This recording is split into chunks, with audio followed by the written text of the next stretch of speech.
Então, a partir de agora eu falo então sobre os elementos favoráveis numa relação de ajuda.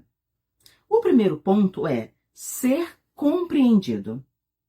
Quando o seu liderado se sente compreendido, isso faz com que ele te escute melhor, com que ele execute, com que ele entenda o que você está dizendo e cumpra aquilo que é necessário ele fazer para ele ter uma vida abundante em Deus.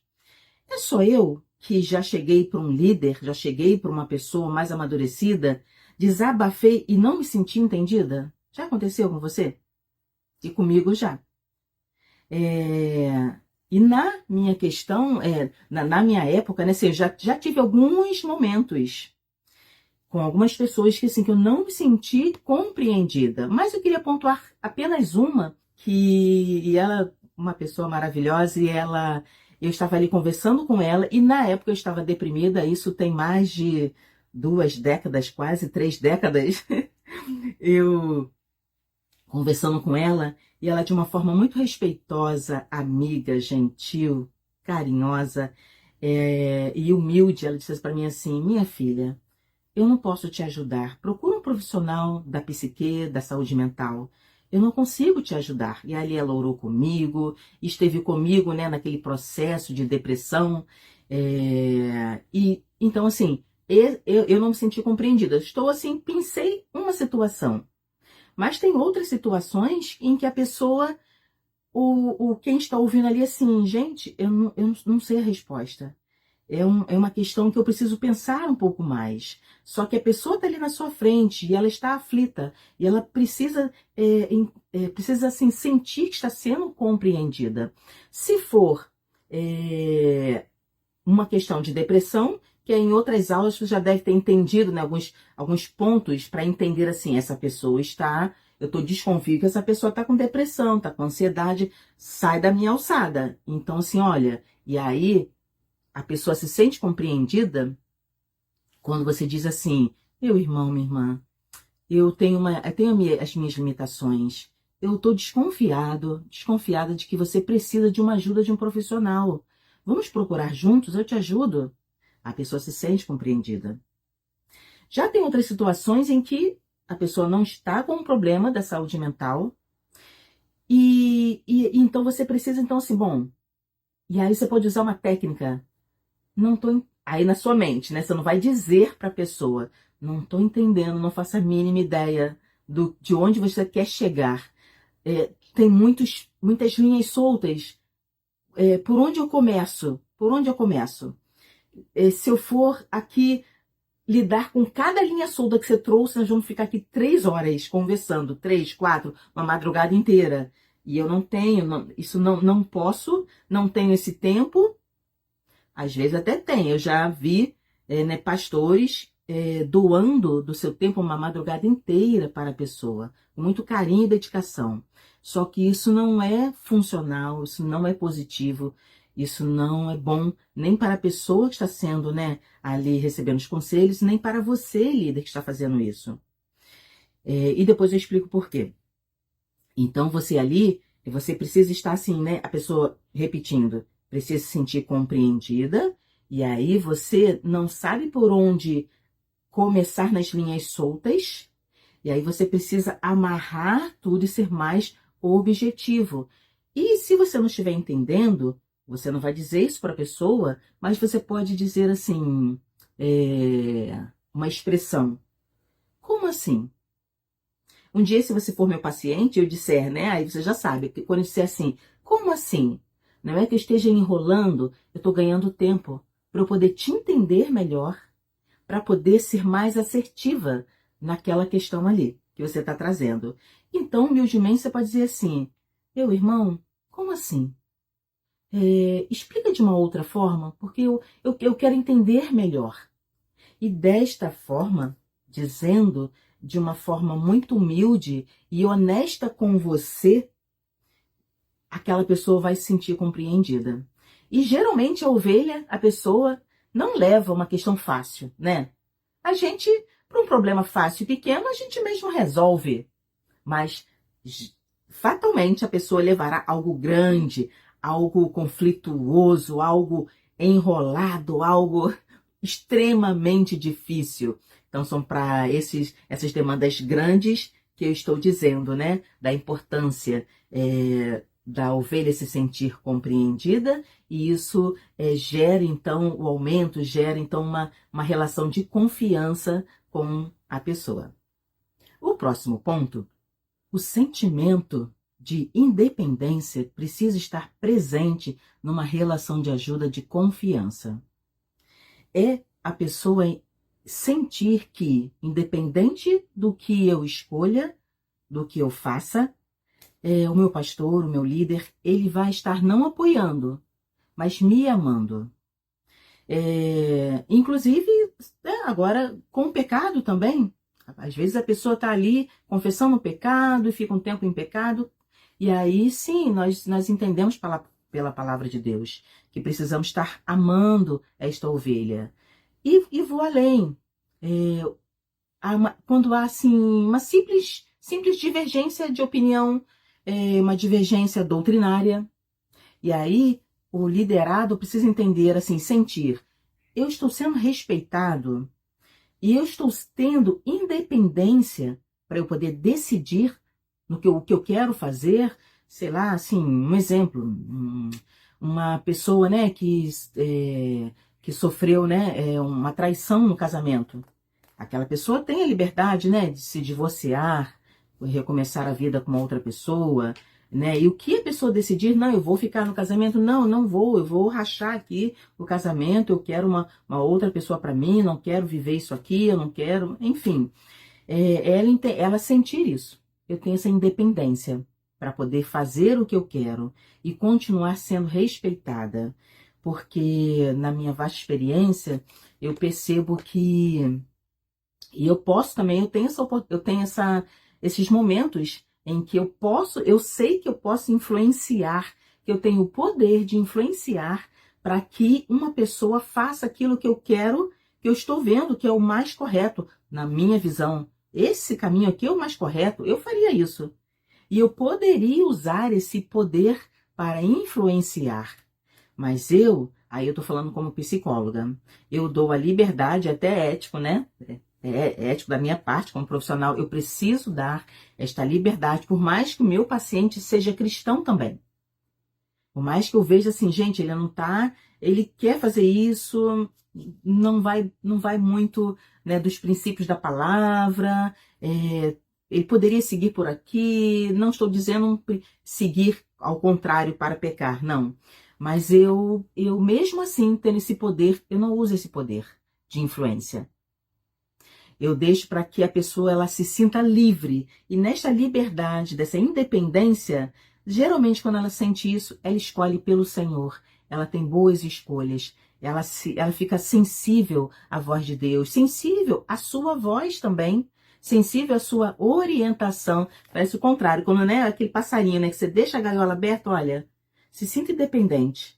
E a pessoa então ela te escuta mais por conta do fortalecimento dessa relação de confiança. Então, próximo ponto aqui, que último então, de pontos favoráveis nesta relação. Ajuda então na relação de confiança é clarificar e exprimir abertamente o que o paciente aborda, o que o paciente, no meu caso, ou o que, né, a ovelha traz de forma difusa, traz de forma assim vaga. Como eu disse anteriormente, geralmente quando nós buscamos ajuda, nós buscamos quando estamos no nosso limite. A gente adia problema e aí a solução do problema ela aumenta. Que problema adiado é o problema aumentado. Aí a gente vai segurando, quando chega para desabafar, né? Aí vem aquela coisa grande. E aí você, pastor, você lida assim, uau, né? Como é que eu vou lidar com isso aqui agora?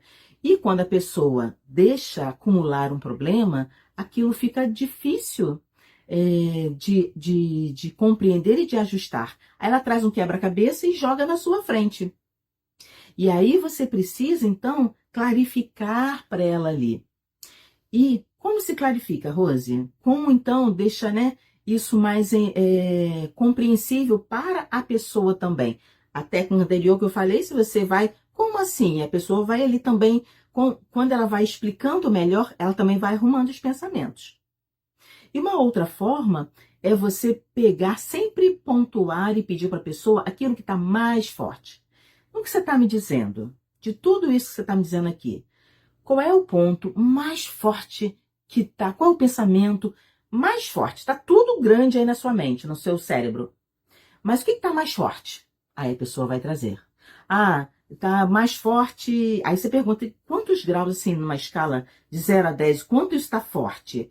Aí a pessoa talvez possa trazer assim, é isso e isso. Não, mas isso e isso. É entre 10, de 0 a 10, né? Esse aqui é 10, está te preocupando? E esse é 9? Tá. Então vamos no 10. Então você sempre pensa o pensamento que está mais forte. Sempre tem algo que mais preocupante. Ok, aquilo que é mais preocupante está ali desencadeando uma série de problemas. E tem ramificações. E você pode pontuar isso para a pessoa. Olha, eu estou entendendo. Esse problema aqui é o seu pensamento que está tomando conta né, da sua mente. Ele tem ramificações, mas vamos por parte. Vamos matar um leão de cada vez? Basta cada dia o seu mal? Ou seja, vamos parte por parte. Eu vou te ouvir esse aqui e vamos tentar resolver. E aí depois nós vamos para os próximos. E aí a pessoa fica mais tranquila, aquilo clarifica. E também pensar da pessoa aqui o sentimento mais forte que está atrelado ao pensamento. Que para todo pensamento tem ali uma emoção, um sentimento atrelado. E aí você pergunta, qual o sentimento que está mais forte dentro de você agora? Aí ela vai dizer, tá confuso, eu tô triste, eu tô enrolado, eu tô uma sensação, né, de estar confuso, eu tô com raiva, eu tô com sensação de injustiça, enfim, vários. Mas o que está mais forte? Tem algo mais forte. E aí você vai cuidando, então, daquilo sempre que está mais forte. Porque a pessoa que está ali em conflito, confusa, trazendo aquilo dali, aquele quebra-cabeça, ela coloca tudo num saco e não sabe o que fazer com aquilo. E aí você, como, né, um líder, um discipulador, você pode ali, então, estar fazendo, então, pontuando essas questões que estão mais fortes. E aí, por mais que você não cuide de tudo, e você vale sim, você pontuar, olha, hoje, nesses 50 minutos, 1 hora que nós estamos conversando aqui, não vai dar pra gente, né, conversar sobre tudo. E aí você vai fechando. Eu falei propositalmente agora 50 minutos, porque é um tempo em que a pessoa tem uma concentração. Passou ali de 1 hora, por isso que até a psicoterapia, né, é 1 hora. Passou de 1 hora, há um desgaste mental, tanto da pessoa quanto o seu discipulador, ou quanto você, discipulador, há um cansaço que aí não rende mais nada. E fica ali e não vai chegar a lugar algum. Por mais que tenha, e você valide, e você pontue assim, olha, percebo que nós não conversamos sobre tudo. Na semana que vem, no nosso próximo encontro, nós vamos sim conversar sobre mais. E geralmente a pessoa vai trazer menos demandas da próxima vez, porque aquilo que se você pontuou o mais difícil, ela vai conseguindo então sozinha, né? Sozinha com a ação do Espírito Santo na vida dela, ela vai conseguindo então ir dissolvendo aquelas questões que são tão conflituosas para ela. Próximo passo que eu quero falar com você são sobre expressões faciais, corporais, expressões também verbais, sobre essa importância. Eu falei aqui no decorrer, né, da minha fala, fui dando algumas dicas e quero fechar agora finalizando algumas dicas. Quando você pode criar uma identificação, isso fortalece uma relação de ajuda, de confiança, criar uma identificação com a sua expressões verbais, como assim, sim, entendo, poxa. E aí você vai ali, né, a pessoa chorando, demandando, entendi,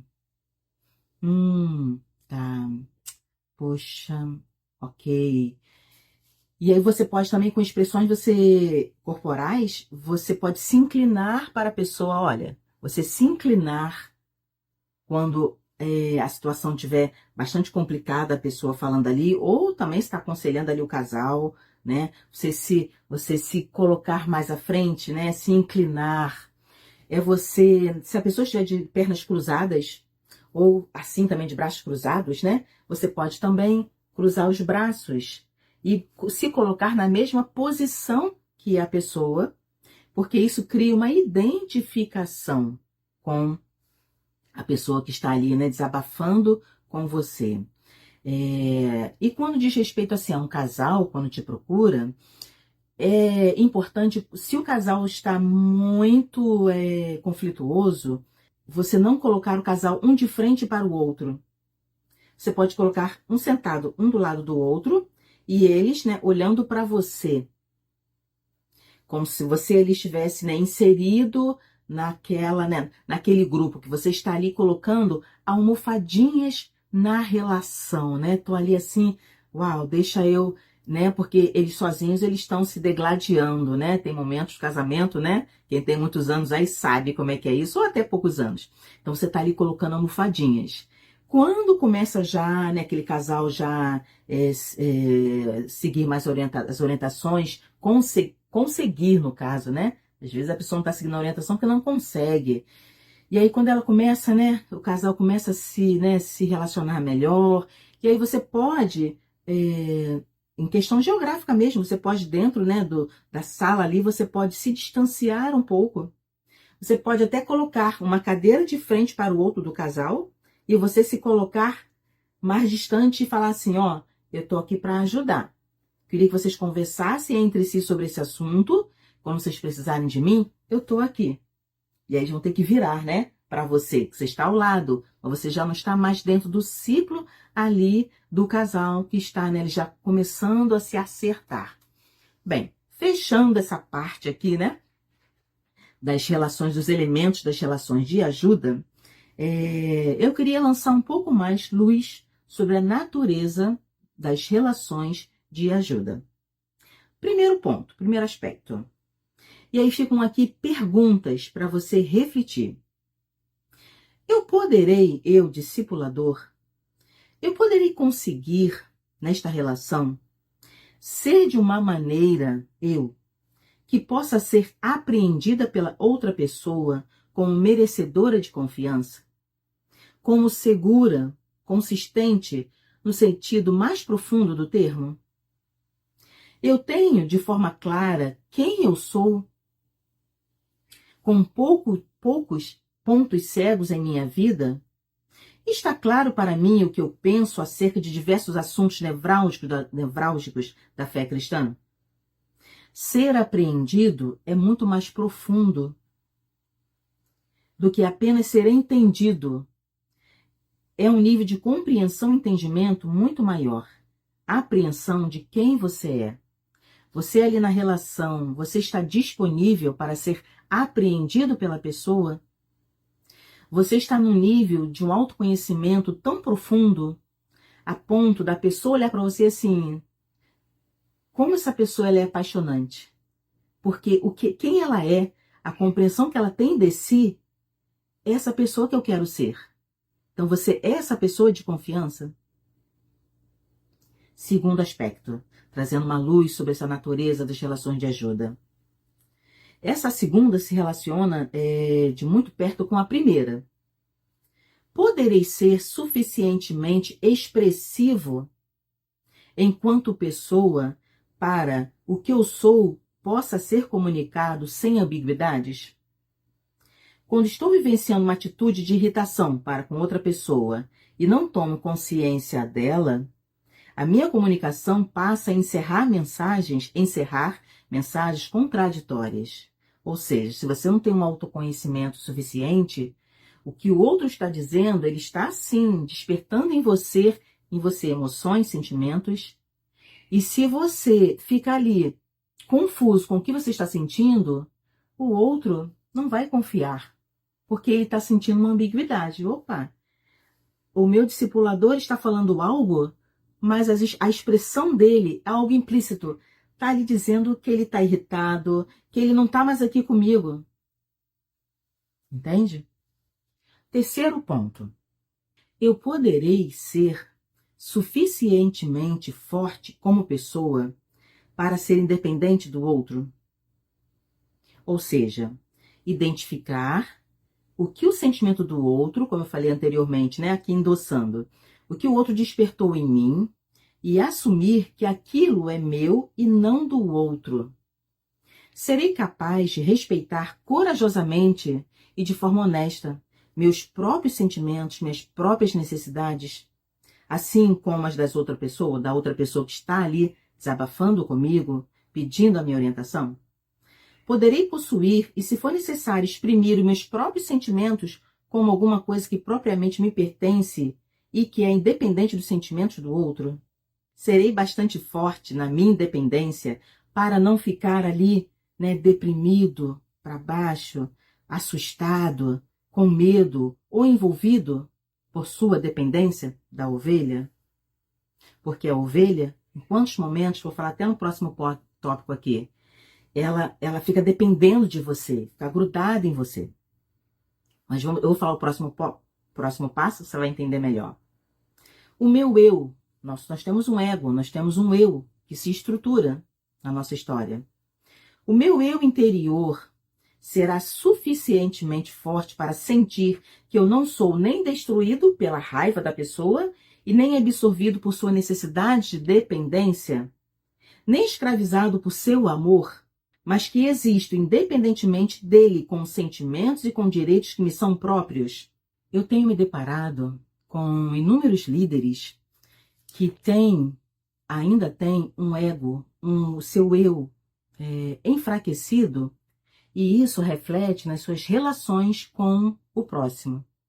Porque isso causa um certo receio, um medo tão interno, aquele receio assim de se perder na relação, de uma forma profunda. Nós estamos aqui analisando, vocês perceberam, que discipular, se relacionar com o próximo é algo profundo, que remete a você. E essa profundidade, ela causa medo se a pessoa não tem o seu eu fortalecido. E eu tenho lidado com líderes que têm esse medo. E eu vejo muitos líderes também que, por conta desse receio, se engajam em projetos e tudo mais que diz respeito à igreja, mas não conseguem se envolver com seus pares por conta desse receio. São abençoadores, são uma bênção para o reino de Deus, fazem projetos em que as ovelhas, as pessoas estarão, né, envolvidas nesses projetos, só que a própria pessoa, ela não está ali envolvida no projeto, no sentido de estar lidando diretamente com as ovelhas. Então, fica aqui, né, o meu convite a você, líder. Estou quase que finalizando a aula com esse convite e com o desafio. Olhe para você nesse diálogo interno, nessa comunicação, olhe para você com interesse, com curiosidade, desconfiada assim, opa,